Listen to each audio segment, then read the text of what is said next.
don't be scared if your body makes this sound. So when you're training or when you're moving around in life, you can often hear a popping sound. So there's a pop where the ligament can break or get injured, which is not the sound you want to hear. But there's these cracking sounds, sort of tree branch sounds like or clunks. How deep they are in the body will depend on how deep the sound is, right? So how dense the sound is. So they'll be loud on the surface of the body, and they'll be deeper and thumpier deep down inside.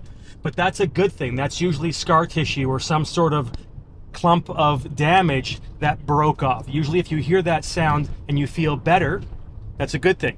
So that's the difference between a good pop and a bad one. One is more of a pop, no good. One is more of a tree branch sound, which is good.